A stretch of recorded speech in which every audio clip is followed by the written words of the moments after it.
باپ سکھائیں گا اسے عقیدہ.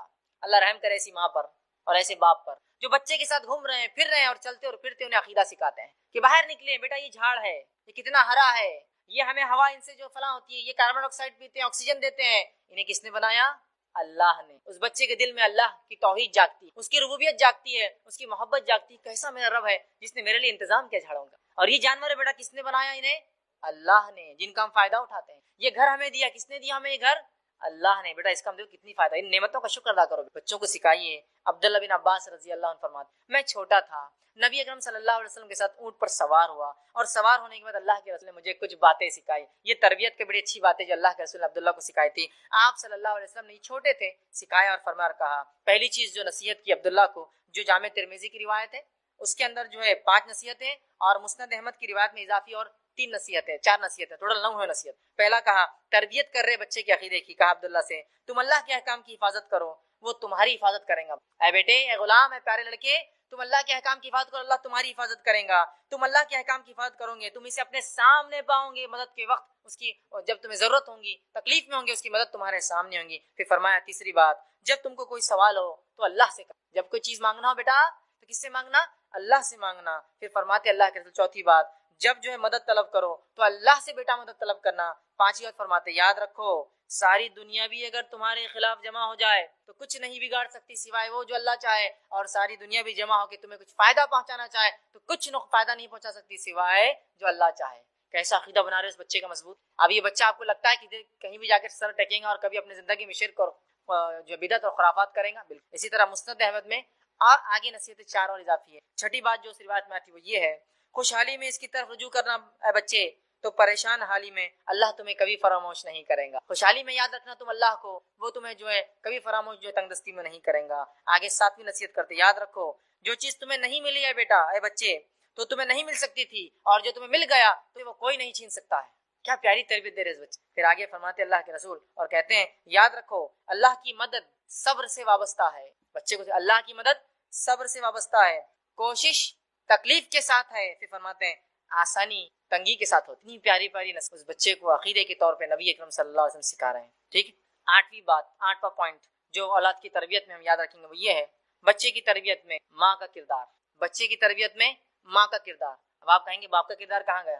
باپ کا کردار آ رہا ہے، باپ کا کردار آ رہا ہے، لیکن پہلے ماں کا کیوں رکھا میں نے؟ پہلے کیوں رکھا؟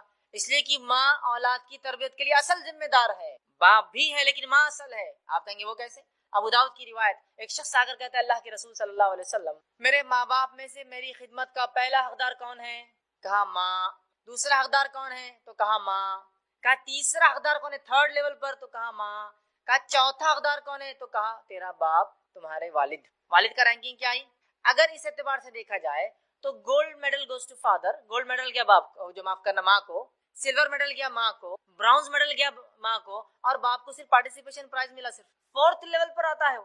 جب اسلام ماں کو یہ درجہ دے رہا ہے کچھ وجہ ہوں گی نا اس کے پیچھے. اگر آپ کو ایک پوزیشن اور پوسٹ دی جاتی سماج میں تو کیا آپ ناکارہ نااہل کام نہ کرنے کی وجہ سے دی جاتی ہے، کام کی وجہ سے دی جاتی ہے؟ اسلام نے عورت کو ماں کا جو مقام دیا ہے وہ اس لیے اتنا اونچا ہے کہ اس کا مقام، اس کی اہمیت اور اس کی تربیت سب سے اول ہے، اس لیے اس کا ہے. اور اسی لیے اسلام نے عورتوں کو کام سے اور تجارت سے دور رکھا، اس لیے کہ ان کو سب سے امپورٹنٹ ورک کرنا ہے سماج کا لڑکے اور لڑکیوں کی تربیت کا. سمجھ رہے آپ؟ اسی لیے ان کو گھر میں رکھا، ذمہ داریاں دی کمائی کی، کیونکہ اسلام جانتا ہے بہت اہم کام کرنا ہے عورتوں. ٹھیک ہے. تو ماں کا پہلے کردار ہے. اور یاد رکھیے ماں کا کردار اتنا اہم اور اصل ہے کہ اولاد باپ کے مقابلے میں ماں کے عقیدے پر ہوتی. اولاد باپ کے مقابلے میں ماں کے عقیدے پر ہوتی. یاد رکھیے. سمجھ رہے ہیں بات کو؟ یہ لوگ غور سے سنیں جو دینداری کو نہیں دیکھے خوبصورتی کو ترجیح دیتے ہیں. اولاد باپ کے مقابلے میں ماں کے عقیدے پر ہوتی ہے. مطلب اولاد ماں کی بات زیادہ سنتی ہے باپ کے مقابلے میں. اگر باپ کہے کہ اس گھر میں آج اس دن یہ چیز نہیں ہوں گی، وہ قائل نہیں اس چیز کا، وہ کہہ کے چلا جائے تو وہ عورت بچوں کو بولتی بیٹا ابو آئے نا شام میں نہیں بولنا. وہ سب کرتی ہے. جب شام میں ابو آتے آج کچھ ہوا تو نہیں، بچے بولتے ابو کچھ بھی نہیں ہوا آج. بھی بولتی نہیں آپ نے نہیں بولے بات میں کیسا کر سکتی کوئی چیز. بچے سپورٹ کس کو کرتے ہیں؟ ماں کو. اب ماں دیندار ہے، باپ کتنا بھی بے دین ہو تو ماں بچوں کو تربیت یافتہ کر دیں گی. سمجھ رہے ہیں بات کو؟ تو ماں کا کردار اہم ہے. اور ماں کے عقیدے بچہ ہوتا ہے. اس کی پہلی دلیل نوح علیہ السلام کا بیٹا ہے. کیونکہ آپ کی بیوی ایمان نہیں لائی، آپ کا بیٹا بھی ایمان. اس لیے میں نے کہا بچے ماں کے عقیدے پہ ہوتے باپ کے. کیونکہ بچے اپنے دل کی بات جب باپ کو بھی کہنا ہوتا ہے والد کو تو کس سے کہلواتے ہیں؟ ممی آپ بولو، امی آپ بولو، والدہ آپ بولو، امی حضور آپ بولو، ہے نا؟ یہ کرتے ہی نہیں کرتے. تو بہت اہم ہے ماں کا کردار. تو عورتیں اس بات کو غور سے سنیں. آپ ایک بہت اہم ذمہ داری کے تحت معاشی ذمہ داریوں سے، اکنامیکل برڈن سے دور کی گئی ہے تاکہ آپ تربیت کریں بچوں کی. لیکن افسوس کی بات ہے آج ہماری مائیں کہاں وہ تربیت کری، ہماری بہنیں اور مائیں جو تربیت مطلوب ہے. آج تو تربیت کا یہ معاملہ ہے کہ ماں کے گود میں ایک ہماری بہن کے گود میں ایک چھوٹا بچہ ہے اور وہ بیٹھ کے 3 گھنٹے اگر سنیما اور ٹی وی دیکھتی ہے تو کیا امید کی جائیں گی ان بچوں سے کہ یہ خالد بن ولید بنیں گے اور یا ابوبکر اور عمر اور عثمان بنیں گے؟ بہت اہم کردار ہے ماؤں کا. جب ماؤں نے اپنی ذمہ داری چھوڑ، یاد رکھیے روز قیامت پوچھ بھی ہے. وہ حدیث یاد کیجئے، اور عورت سے پوچھوں گی اس کے شوہر کے بچوں کی کیا کیا اس ذمہ داری، اور جو ذمہ داری ضائع کرے وہ جنت کی خود. تو آج ہم دیکھ رہے ہیں مائیں تربیت نہیں دے رہی. دوسرا واقعہ ام سلیم رضی اللہ عنہا، ان کے بیٹے انس بن مالک، انس کے تعلق سے آتا ہے رضی اللہ عنہ کہ ان کی والدہ ایمان لائی تھی. ابو انس غیر مسلم تھے اور ایک مرتبہ وہ گھر آئے تو یہ تو ایمان والی تھی. انس سے کہا کہو بیٹے لا الہ الا اللہ، تو انس نے فوراً کہہ دیا لا الہ الا اللہ. تو ابو انس نے کہا کہ تم تو بگڑ گئی ہو، میرے بیٹے کو بھی بگاڑ دے رہی ہو. اور لاکھ منع کرنے کے باوجود بھی انس برابر جو ماں کہتی رہی لا الہ الا اللہ کہتے رہے. تو بچوں پہ ماں کا اثر زیادہ ہوتا ہے باپ کے. آئیے تیسرا واقعہ اسماعیل علیہ السلام کا، جن کی والدہ ہاجرہ علیہ السلام ہے. جو ہاجر علیہ السلام ایک ایسی ماں کی مثال ہے جس نے اپنے بیٹے کی ایسی تربیت کی جس کی زیادہ تفصیلات تو تفصیلات زیادہ کیا بالکل ہی نہیں ملتی، سوائے ایک واقعے میں ایک جملے کی جو اللہ رب العزت نے اپنی کتاب میں دہرایا. جملہ بتا دیتا ہے کہ کیا تربیت تھی ہاجرہ کی اسماعیل کے معاملے میں علیہ السلام. کیا تربیت تھی. ابراہیم علیہ السلام چھوڑ کر گئے اس چیرخوار جو اسماعیل کو اور اپنی بیوی کو، لیکن اس کے بعد جب ایک حکم ہوتا ہے خواب کے ذریعے کہ جا کر اپنے بیٹے کو ذبح کر دو، اس بیٹے کو لے کر نکلتے ہیں اور کہتے ہیں بیٹا میں نے خواب دیکھا ہے، انی تذبحک فانظر ماذا تری، اس خواب میں دیکھتا ہوں میں تجھے ذبح کر رہا ہوں، اب تو بتا کیا کرنا ہے. تو بیٹے کا ایک جملہ ہاجرہ کی تربیت کا کنکلوژن ہے. بیٹا کہتا ہے کہ اے میرے والد کر گزریے تفعل ما تؤمر، کر گزریے جو رب کی طرف سے حکم آپ کو آتا ہے، ستجدونی انشاءاللہ من الصابرین، آپ مجھے انشاءاللہ صبر کرنے والوں میں پاؤ. یہ ایک جملہ اسماعیل کا ان کی ماں کی تربیت بتاتا کیا تھی جو ایسی کی تھی ہاجرہ نے، ایک یونیک تربیت کہ باپ آ کر کہتا ذبح کرنا ہے اور بیٹا کہہ رہا ہے کر گزریے جو آپ کرا آپ کو انشاءاللہ میں صبر کرنے والا. تو بچے ماں کے عقیدے پر ہوتے ہیں. ماں دیندار تھی، اسماعیل بھی دیندار تھا اس حد تک جو کہا بس کرنا ہے تو آپ کر دیجئے خطبہ، ہے نا. اسی طرح ہم دیکھتے ہیں اس مرحلے میں ایک چیز کو خاص خیال رکھیں، وہ یہ ہے کہ مائیں اور باپ دونوں مل کر بچوں کو لاڑ اتنا نہ کر دے کہ بچے لاڑ میں عام زبان میں کہتے ہیں سڑ نہ جائے، ورنہ بہت سی بار اتنا لاڑ ایکسٹراڈنری ہو جاتا ہے کہ پھر بعد میں بچوں کو کنٹرول کرنا ناممکن ہو جاتا ہے. سمجھ رہے ہیں آپ بات؟ تو یہ مرحلہ بہت اہم ہے. اور ایکسٹراڈنری لاڑ نے جس کو عام زبان میں کہتے ہیں کہ سونے کا نوالا کھلائیے لیکن کڑوی نظر سے دیکھیے. سخت معاملہ ہوگا، سب کیا کھانا ہے کیا پینا ہے کیا دینا ہے سب کیجیے جو کرنا ہے، لیکن تربیت کی اور بد اخلاقی کی اور کسی دوسرے معاملے میں ذرہ برابر بھی چھوٹ نہیں ہے. بچوں سونے کا نوالا کھلائیے لیکن کڑوی نظر سے دیکھیے تاکہ وہ بگڑے نہ. ٹھیک. نواں مرحلہ، نواں جو کام کرنا ہے 9 پوائنٹ وہ یہ ہے باپ کی تربیت کیسی ہوں گی، مطلب باپ کا رول تربیت میں اولاد کی بڑا اہم ہے. ماں کے بعد اس کا چونکہ رول آتا ہے، باپ کا رول بھی یاد رکھیے تربیت میں بہت اہم ہے.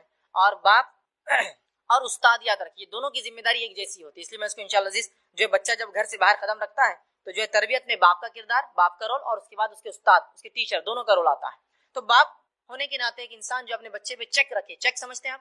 مطلب یہ کہ دن بھر وہ ماں کے ساتھ تھا، شام میں آ کے آج ستائے تو نہیں، آج دعائیں یاد ہوئی، آج عربی برابر ہوئی، آج اسکول گئے تھے، آج ہوم ورک ہوا، آج دعائیں فلاں ہوئی، آج یہ ذکر ہوا تھا کہ آج پورا چیک. پڑوسیوں کو تکلیف تو نہیں دے گی، پورا چیک کیا والد. اور اگر کہیں چوک ہو اور اس کی بیوی آ کر کمپلین کرے بچے کی ماں تو والد اس کو سیریسلی لے اور بچوں کی تنبیہ کرے، ڈانٹے اور سمجھائے کہ آئندہ یہ غلطی میں نہیں سنوں گا آپ کی. جیسے ایک ماں ٹیچر ہوتی ہے تو باپ ایک ایگزامینر جیسا ہے کہ آ کے وہ چیک کرے گا کہ کیا ہوا، صحیح ہوا نہیں ہوتا. ورنہ بہت سی بار ماں تو انتھک کوشش کرتی ہے، شام میں باپ آ کے پوری محنت پانی پھیر دیتا کہ بچے آ کے بولتے ابو آج امی نے ایسا کرے، اور الٹا جو ہے وہ آدمی اس کی بیوی کہتا کیوں ایسا کرے میرے بچوں کو. بچے شیر بن جاتے ہیں، ان کو پتا چل گیا ماں کی نہیں سننا ہے اپنے کو. یہ بات یاد رکھیے باپ جو ہے، اور باپ کے لیے بہترین نمونہ ابراہیم علیہ الصلوۃ والسلام، باپ کے لیے بہترین نمونہ خود نبی اکرم صلی اللہ علیہ وسلم، اور باپ کے لیے بہترین نمونہ کہ کیسا ہو جو ہے لقمان علیہ السلام ہے. قرآن کے مختلف ابواب اٹھائیے اور ان کی زندگیوں کو دیکھ تو پتہ چلے گا باپ کیسا ہونا. اسی طرح 10واں نکات وہ یہ ہے بچے کی تربیت میں اسکول اور درسگاہ کا رول. اسکول اور درسگاہ کا رول اب بڑے اہم ہم ایشوز کی طرف جا رہے ہیں، اس لیے کہ اب گھر میں تربیت ہو رہی ہے لیکن اب رائٹ کائنڈ آف ایجوکیشن اگر باہر نہیں ملے گا تو اس کے بھی بہت خطرناک نتائج نکلتے ہیں. یاد رکھیے جیسے کہ جو اسکول اور درسگاہ کا جو رول جو بچے کی زندگی میں ہوتا ہے تربیت میں بڑا اہم ہے. یاد رکھیے اس لیے کہ ماں باپ کی تربیت کے بعد اب اسکول اپنا رول یا مدرسہ جس کو اسکول کا یہ وہ رول ادا کرتا ہے. لیکن آج ہم دیکھتے ہیں ہمارے پاس مذہبی اسکولوں کا وجود ہی نہیں. مدرسہ ایک الگ چیز، ایسے اسکول کی تو ہمارے کتنے پرسنٹیج بچے مدرسوں میں جاتے بتائیے آپ؟ پورے امت کے میں سمجھتا ہوں 3 سے 4 یا 5 یا 10% بچے مدرسوں میں جاتے ہیں، باقی بچے کہاں جاتے ہیں؟ اسکول. آج ہمارے پاس اسلامک اسکول کا کوئی تصور نہیں ہے. لیکن آج ایسے اسکولوں کی اتنی سخت کمی ہے. ارے اسکول تو بہت دور کی بات ہے، ایسی دینی درسگاہوں کی بھی کمی ہے جو دینی درسگاہ ہمارے بچوں کو کتاب اور سنت کے مطابق تعلیم دے. ہوتا ہے نا کچھ اسکول چلیے اب نہیں ہے ایسا اسکول، تو ہمارے بچے اسکول الگ پڑھتے ہیں، مدرسہ جاتے ہیں جہاں کے مکتب میں سیکھتے ہیں، ان مکتبوں کا بھی انتظام نہیں ہے. اور اگر ایسے اسلامک اسکول نہیں ہے تو انہیں ڈالیے، اور اگر نہیں ہو سکتا تو اپنے بچے کو بہت طے کر کے ایسے سیکولر اسکولس میں ڈالیے جہاں مذہب کی کوئی چھاپ نہ ہو، ورنہ پتہ نہیں وہ کون کون سے مذہب کے بچپن سے قائل ہو جائیں گے. یاد رکھیے بچے بڑے اثر لیتے ہیں چیزوں کا. تمام تر وسائل ہونے کے باوجود ہم نے آج جو ہے اسکولوں میں جو ہے وہ نظم اسلامک اسٹڈیز کا نہیں لایا، یا ایسے مکتب اور مدارس نہیں قائم کرے جو خالص کتاب و سنت کی تعلیم دے. اسی طرح آج ہم دیکھتے ہیں جو کچھ تھوڑے بہت پیرنٹس ہیں جو دھیان دیتے ہیں وہ صرف دنیاوی ایجوکیشن پر دیتے ہیں. دینی ایجوکیشن غائب ہے ان کے پاس، صرف دنیاوی ایجوکیشن. دینی تعلیم کو بھی اہمیت دیجیے، اس کے لیے نظم قائم کیجیے، اس کے لیے سسٹم بنائیے. یاد رکھیے جتنا پیسہ اسکول میں ڈالتے ہیں میں سمجھتا ہوں اس سے زیادہ پیسہ آپ نے دینی تعلیم میں ڈالنا چاہیے، اس لیے کہ اگر یہ بچہ مر جائیں گا تو آخرت میں جو چیز کام آئیں گی وہ یہی تعلیم ہے. اس کے لیے ہم جو ہے کوشش کریں اور اس کے لیے ہم تمام ذمہ دار ہیں. 11واں پوائنٹ وہ یہ ہے، اور انشاءاللہ کچھ اور پوائنٹس کی بات ختم کروں گا، وہ یہ ہے کہ بچے کی تربیت میں اب دوست اور احباب مطلب اس کے اب دوست اور فرینڈ سرکل کا بڑا امپورٹنس ہوتا ہے. اب یہ تھا مرحلہ پیدائش، گھر کی تربیت وہ سب ہوا، اسکول کی تربیت ہو گیا، اب آیا معاملہ دوست. ایک بچے کو لاکھ اچھی تربیت دینے کے بعد بھی ایک غلط دوست پوری زندگی کی آپ کی محنت پہ پانی پھیر سکتا ہے. لہٰذا ہمارے بچوں کے کون دوست اور کون سہیلیاں ہو نہ ہو اس کو طے والدین کریں گے، ہم کریں گے. بیٹا آج کس کے ساتھ ہے؟ امی آج ہم عبداللہ کے ساتھ ہے. بڑے عبداللہ کون ہے؟ عبداللہ فلاں انکل کے بچے. اچھا وہ انکل کون ہے؟ نکالیے ڈیٹیلز. ایسا تو نہیں ہمارا بچہ حرام خور لوگوں کے ساتھ یا ایسے لوگ جو حرام خوری کرتے ہیں ان کے ساتھ یا لوگوں پہ اور انسانیت پہ ظلم کرتے ہیں ان کے ساتھ رہے، ورنہ وہ بگڑ جائیں. تو والدین طے کریں گے بچے کس کے ساتھ رہیں گے، اس لیے کہ نبی اکرم صلی اللہ علیہ وسلم کی حدیث ہے جو الایمان میں علامہ ابن تیمیہ لے کر آئے، جنہوں نے حدیث کو لایا ہے، جو کہ ناصر البانی رحمہ اللہ نے اس کو حسن درجہ دیا. آپ نے فرمایا کہ اللہ کے رسول نے آدمی اپنے دوست کے دین پر ہوتا ہے، لہٰذا تم میں سے کسی کو بھی اس چیز کا خیال رکھنا چاہیے کہ کس سے دوستی کرتا ہے. آدمی اپنے دوست کے دین پر ہوتا ہے، لہٰذا تم میں سے ہر شخص کو خیال رکھنا چاہیے وہ کس سے دوستی کرتا ہے. اور عربی کا ایک قول ہے کہ تم یہ نہ پوچھو کہ وہ کیسا ہے، تم یہ دیکھو کہ اس کے دوست کیسے ہیں. مطلب کسی کے بارے میں معلومات لینا ہے تو پوچھنے کی ضرورت نہیں ہے، اس کا فرینڈ سرکل دیکھ لیے آپ کو پتہ چل جائے گا کہ وہ کون ہے. سمجھ رہے آپ؟ تو بچوں کے دوست اور سہیلیاں بغیر والدین کے سلیکشن کے نہ ہو، یہ بات طے ہو. 12ویں چیز وہ یہ ہے کہ بچوں کی تربیت میں کھیل کود کا نظم. بہت سی بار والدین بچوں کو کھیل کود کرنے نہیں دیتے ہیں، اور ایک غلطی جو والدین سے ہوتی ہے معلوم وہ کیا ہے؟ یہ غلطی کو آپ اگر سدھاریں گے انشاءاللہ بہت زیادہ فائدہ ہوگا. وہ کیا ہوتا ہے؟ بچہ جا کر سمجھے ٹیبل پہ ہاتھ لگا رہا ہے، یہ مت کرو. گلاس اٹھا رہا ہے کانچ کا، یہ مت اٹھاؤ. گاڑی پہ بیٹھ رہا ہے چابی لے رہا ہے، یہ مت لو. کھانا کھا رہا ہے تو ایسا مت کرو، وہاں مت جاؤ، یہاں مت آؤ. ہم کیا کرتے ہیں معلوم؟ صرف کیا مت کرو، کیا مت کرو، نہیں نہیں نہیں نہیں نہیں بولتے ہیں. وہ دل میں سوچتا ہے دنیا میں لائق ہے کچھ ہر چیز نہیں اور نہیں اور نہیں اور نہیں تھی کرنے کی. تو سمجھ رہے آپ؟ ہر چیز کو آپ بولتے ہیں گاڑی کی چابی کو ہاتھ مت لگاؤ، فوراً آپ کو بولنا پڑے گا بیٹا گاڑی کی چابی کو ہاتھ مت لگاؤ، آپ کو دوسری کی لا کے دیں گے اس سے کھیلا کرو، چونکہ اس کو چاہیے وہ چیز. کانچ کے گلاس کو ہاتھ مت لگاؤ، آپ اسٹیل کے گلاس سے کیوں نہیں پانی پیتے اور کھیلتے ہو. وہاں مت جاؤ، اس کے بدلے بیٹا آپ یہاں جاؤ نا، ادھر خطرہ ہے. یہ مت کھاؤ، اس لیے کہ اسلام میں منع ہے بیٹا، وہ کیوں نہیں کھاتے؟ فوراً الٹرنیٹ دیجیے اس کو. یہ نہیں تو کیا، یہ نہیں تو کیا. یہ سنت رسول ہے کہ اللہ کے رسول جب صحابہ کسی عمل سے روکتے فوراً الٹرنیٹ سولوشن دیتے. جیسے کہ آپ صلی اللہ علیہ وسلم فرمایا، ایک بار دیکھا حضرت بلال رضی اللہ عنہ 2 ناخص کھجوریں ردی کھجوریں لے کر گئے اور ایک اچھی لائے. آپ نے کہا بلال یہ کیسے ہوا؟ تو کہا میں نے 2 ردی کھجوریں ایک شخص کو دی اور اس کے بدلے میں ایک اچھا لے لیا. آپ نے کہا ایسا مت کرو، اس میں سود ہے. تم 2 ردی کھجوریں پہلے بیچو اور بیچنے کے بعد پھر ایک ٹوکری اچھی کھجور لو. تو پہلے آپ نے کہا یہ غلط ہے اور فوراً سولوشن دیا کیا کرنا ہے. تو بچوں کو والدین سے غلطی کیا ہوتی ہے؟ یہ مت کرو مت کرو مت کرو مت کرو مت کرو بولتے ہیں. فوراً آپ بولے یہ مت کرو اور یہ کرو، یہ مت کرو بیٹا یہ کرو، یہ مت کرو یہ کرو. کیوں کرنا ہے ایکٹیویٹی؟ کچھ نہیں، فطرت ہے نا بچوں کی. تو بچوں کی تربیت میں کھیل کود بڑا امپورٹنٹ رول رکھتے ہیں. ہمارے پاس پیرنٹس اس پہ دھیان نہیں دیتے والدین. کھیل کود کا کوئی نظم جس سے ان کی جو ایکسٹرا انرجی ہوتی ہے جو برن نہیں ہوتی نا، تو پھر وہ کیا کرتے ہیں معلوم آپ کو؟ کہیں بھی یوز کرتے ہیں. بہت سے بار بچوں کو والدین کمرے میں بند رکھتے ہیں، گدے پھاڑ دیتے ہیں، دیواروں کو رنگ دیتے ہیں، پھر والدین پریشان ہوتے ہیں ایسے بچے کیسے ہوتے جا رہے ہیں. آپ ان کو کھیلنے لگا رہے ہیں، ان کے اس جوش اور توانائی کو ختم کیجیے. ڈیلی جو ڈیولپ ہوتی ہے، چلیے آج کھیلنا ہے، آج گارڈننگ کریں گے بیٹا، آج سنڈے چلو آج کھودنا ہے، پلانٹیشن کرنا ہے اپنے کو، آج یہاں جانا ہے، آج مدد کرنا ہے، سوشل سروس کا کام ہے اپنا. چھوٹا بھی ہے تو ساتھ لے جائیے اس کو. بچے سیکھ، آپ کا بزنس ہے، آپ کوئی چیز جما رہے ہیں، چلو بیٹا آج جمانے کے لیے میرے ساتھ رہوں گے. اس کی اس ایکسٹرا انرجی کو یوز، اس کو رائٹ کائنڈ آف گیمز میں ڈالیے. ایسے کھیل جو اس کے جسم کو نشو و نما دیتے ہیں. وہ فالتو قسم کے گیم نہیں جس کے اندر اس کا دن اور زندگی برباد ہو رہی ہے. اچھے کھیل یاد رکھیں، اچھی چیزیں یاد رکھیں جو ضروری ہے ایک انسان کے لیے. ان کھیلوں کی طرف، ان چیزوں کی طرف جو متوجہ کرے اور ان کو رائٹ کائنڈ آف سپورٹس کے اندر ڈالے، اور جس سے ان کے جسم کی توانائی، طاقت، قوت ڈیولپ ہو. اسی طرح جو ہے 13 پوائنٹ وہ یہ ہے کہ بچوں کے درمیان انعامی مقابلے رکھیے. انعامی مقابلے سمجھ کمپٹیشن رکھیے کہ چلو آج دونوں خیرت کروں گے آپ اس پہ انعام ملیں گا, آج دونوں قرآن کون زیادہ پڑھتا ہے اس پہ انعام ملیں گا, آج سیرت طیبہ پر ایک کمپٹیشن ہے آپ ایگزام دو فلاں ملیں گا, آج یہ کروں گے تو یہ ملیں گا, یہ پڑھوں گے تو یہ دیا جائے گا, شام تک یہ دعا کروں گے تو آج ایک کیڈبری آپ کے لیے ہے شام میں, کون پڑھیں گا سب سے پہلے. اگر آپ اس سال ایسے کامیاب ہوتے اتنے پارے حفظ کرتے تو ایک گاڑی آپ کو آج دینے والے اس مہینے اس سال ہم ان کے اندر مقابلے رکھیے, اس سے جوش و جذبہ بڑھتا ہے اور بچے بہت زیادہ وہ کام کر پاتے ہیں جو کام ویسے وہ نہیں. اسی طرح 14 پوائنٹ وہ یہ ہے کہ بچے کی تربیت میں ایمانیات کا اہتمام کیجیے, یاد رکھیے جیسے کہ اسلامیات اور اذکار کا اہتمام, حرام کاموں سے روک کر حلال چیزوں کو بتائیے, ان کے اخلاق ڈیولپ کیجیے, آداب ان کے اچھے, نماز کو لے جائیے 7 سال کے ہو جائے تو اور 10 سال کے اور نہ جائے تو ان کو سزا دیجیے کہ نماز کو چلے, قرآن کی تلاوت انہیں سکھائیے, لباس کا شعور دیجیے کہ کون سا لباس سے کون سا, تعلیم دیجیے, بہادری سکھائیے تاکہ ہمارے بچے جو ہے بزدل نہ بن جائے کہ لوگوں کی مدد کرنا, آگے بڑھ کے کسی کو کام کو کرنا, یہ تمام چیزیں انہیں سکھائیے. 15واں پوائنٹ وہ یہ ہے کہ جو ہے تربیت کا جو ہے ایک نازک مرحلہ, اور اس کے بعد انشاءاللہ آخری پوائنٹ ہے نازک مرحلہ. وہ کیا ہے معلوم آپ کو, جب بچے ہمارے کالج جانے لگ جاتے ہیں, یہ بہت نازک مرحلہ ہوتا ہے. اب یہ کیا ہو گیا کہ اسکول کی تعلیم سے نکل گئے اور اب یہ سماج کے اندر چلے جاتے ہیں, کیونکہ کالج میں ویسی تعلیم نہیں ہوتی جو اسکول میں ہوتی ہے جہاں کیئر ٹیک کیا جاتا ہے.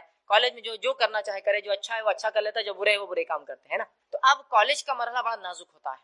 اس معاملے میں باپ اور ماں بچے کے دوست بن جائے. علی بن ابی طالب رضی اللہ عنہ فرماتے تھے بچے جب 7 سال تک ہوتے ہیں تو ہم ان سے کھیلتے ہیں, پھر 7 سال ہم انہیں تربیت دیتے ہیں اور 7 سال ہم ان کے دوست بن جاتے ہیں. ایسے کتنے والدین ہیں جو اپنے بچوں سے بات کرتے ہیں, وہ تو چھوڑیے, ایسے کتنے والدین ہیں, والدہ تو بھی ہوتی ہے, ایسے کتنے والد ہیں جن کو یہ پتا ہے کہ میرے 4 بچے کون کون سی کلاس میں, بڑا کچھ تو بھی پڑھتا, چھوٹا کچھ تو بھی کرتا, منجلا کچھ تو بھی کرتا, اس کا نہیں معلوم کیا کرتا, مطلب ان کو معلوم نہیں کون سی کلاس میں. وہ ان کی اما دیکھتی, میں زیادہ اس پہ ٹینشن نہیں لیتا, ان کی ماں کا کام ہے. آخری بار بیٹے سے کب بات کی تھی اپنے, نہیں میری بیٹی سے جمتی نہیں ہوں, میں گھرتا, میں ایسے گھرتا بس. اور انڈین فادر کا ایک عجیب مسئلہ ہے, انڈین فادر ایک اینگری ینگ مین رہتا ہمیشہ, ایک دم غصیلا نوجوان. مطلب حال یہ ہے کہ باپ گھر میں آ رہا تو بچے گھر سے باہر بھاگ جا رہے, امی بولتی ابا آ گئے تو بچے پورے باہر, کوئی بیڈ روم میں, کوئی چھت پر, کوئی ادھر کی, تو باپ آ گیا. ہونا تو یہ چاہیے تھا کہ باپ آنے کے بعد اعلان ہو کہ باپ آ گیا تو بچے باپ کی طرف آئیے, باپ سے دور بھاگتے ہیں, کیونکہ ہمارا جو باپ ہوتا ہے اینگری ینگ مین, پورے گھر باس کا غصہ, سڑک کا غصہ, ٹریفک کا غصہ, گاڑی کے خراب ہونے کا غصہ بیوی اور بچوں پہ نکالتا ہے. اب جب وہ ریلیشن ڈیولپ نہیں ہوں گے تو کالج میں جب بچے جاتے ہیں تو ان میں جذبات چھلکتے ہیں, ان جذبات کو کس سے وہ شیئر کرے. پھر جب آپ ان کے دوست نہیں ہوتے ہیں تو وہ غلط دوست اور صحبت میں پڑ جاتے. تو ماں دوست بن جائے, ان کی باپ دوست بن جائے کہ بھائی کیا چل رہا ہے کالج میں, اب سب ٹھیک تو چل رہا ہے نا, کوئی مسئلے مسائل ہو تو ہم سے ڈسکس کیا کرو یار, دوست بن جائیے ان کے. تب ہم دیکھیں گے یہ تمام جو غلطیاں ان سے ہو رہی نوجوان سے بچ جائیں گی, کیونکہ ان کا فادر گائیڈ کر رہا ہے, ان کو دنیا دیکھ چکا ہے, ان کا باپ پوری, ان کی ماں دنیا دیکھ چکی ہے, وہ گائیڈ کر رہے ہیں. یہ بڑی اہم چیز ہے. اور یاد رکھیے ان کو جو ہے اس بات کو سمجھائے, اور خاص طور سے اس بات کا دھیان دیں کہ جب آپ کے بچے کالج میں جائیں ان کو محبت کی حقیقت کیا شرعی اعتبار سے ضرور سکھائیے آپ, ورنہ عشق مزاجیوں کے چکر میں بچے اپنی زندگیاں برباد کر. محبت کی کیا حقیقت ہے شریعت کے مطابق, یہ بڑی اہم چیز. تو محبت ایک ایسا جذبہ انسانی نفس میں جو راسخ وہ نکل نہیں سکتا ہے, شریعت اس کو کنٹرول کرتی ہے. وہ بتائیے بیٹا کیا جائز اور کیا ناجائز ہے, کیا کرنا اور کیا نہیں کرنا ہے, اور فاسد محبت سے آپ کو اپنے آپ کو بچانا ان کالجوں سے, اور اس چیز کی تربیت انہیں دیجیے. اور 16واں اور آخری پوائنٹ جو ان کی تربیت کے اندر بڑا اہم رول ادا کرتا ہے وہ یہ ہے, اب کالج جا رہے ہیں, بڑے ہو چکے ہیں, بالغ ہو چکے ہیں, جتنے جلدی ہو سکے ان کا نکاح کر دیجیے, جتنے جلدی ہو سکے نکاح کر دیجیے. نکاح کرنے کے لیے وہاں پر 100 بہانے, نہیں ابھی وہ پڑھ رہے ہیں, تو پڑھ رہے تو کون خرچہ برداشت کر رہا ہے ان کا, آپ ہی کر رہے ہیں نا. لڑکی پڑھ رہی ہے تو کون خرچہ برداشت کر رہا ہے اس کی شادی ہونے تک, آپ ہی کر رہے ہیں نا. تو شادی کرنے میں کیا جاتا ہے, شادی ہونے سے ایک بوجھ آ جائے گا, وہ اچھی محنت کریں گا. یاد رکھیے نکاح نہیں ہونے سے جو برائیاں پھیلتی ہیں تو وہ کنٹرول نہیں کی جا سکتی, کیونکہ انسانی فطرت ہے کچھ چیزیں, اور فطرت تو ختم نہیں کیا جا سکتا. تو جتنے جلدی ہو سکے نکاح کر دے. باپ اس اللہ رب العزت اس باپ پر رحم کرے جو اپنے بچے کا نکاح صرف یہ سوچ کر جلدی کرتا ہے کہ میرا بچہ جو کسی شر اور فتنے میں نہ پھنس جائے, نکاح نہیں ہو. یہ زمانہ جو حالات جو ہے بہت برے جا رہے ہیں, یہ زمانے میں ہم دیکھ رہے ہیں لوگ اتنے قسم کی برائیوں میں جو پھنس چکے ہیں صرف اس وجہ سے کہ نکاح نہیں ہوتا ہے. تو والدین دھیان دیں اور جلد سے جلد نکاح کر دے. اب میں نے بات نکاح سے شروع کی تھی, پھر لا کے میں نے بات نکاح پہ ختم کر, اب پھر وہی مرحلہ نکاح, دیندار لڑکی, اور پھر وہ پوائنٹس پورے گول چلیں گے. یہ سائیکل بن گئی کہ نکاح آ گئے, نکاح کے بعد پھر وہی تربیت, وہ سب آئیں گے, پھر نکاح کماؤ. تو نکاح کر دیں تاکہ پھر اب یہ سائیکل پھر چلیں گی, اور ایک نسل کے بعد دوسری نسل دنیا میں آئیں گی جو اللہ کی عبادت کریں گی. تو لہٰذا یہ بے انتہا ضروری ہے کہ ہم اس بات کو اولاد کی جو ہے صحیح تربیت کریں. ایک آخری جو ایک پوائنٹ ہے, پوائنٹ نہیں وہ ایک سوال ہے جو والدین کرتے ہیں, اس کا جواب دے کے بات ختم کروں گا. ہم لاکھ کوشش کرنے کے بعد بھی ہمارے بچے سدھرتے نہیں. ہم نے لاکھ عربی کی ٹیوشن کی, اسکول کیا, کالج گیا, پیسہ خرچ کیا, پھر بھی بچے نہیں سدھرتے. وجہ کیا ہے؟ اس کی بڑی ایک اہم وجہ ہے, اس وجہ کو رکھ کے اپنی بات ختم کروں گا. بڑی عام اور بڑی اہم وجہ, اگر اس وجہ کو آپ نے آج ختم کر دیا, اس چیز کو آج ختم کر دیا, تو آج ہمارے گھروں کی آدھی تربیت تو ہو جائیں گی. میں اگر آپ سے کوشچن کروں کہ ایک ہاؤس ہے پانی کا, اس کے اندر صاف پانی بھرنا ہے آپ کو, اور اس ہاؤس میں ایک سوراخ میں سے گندا نالی کا پانی آتا ہے, تو کتنی دیر میں اس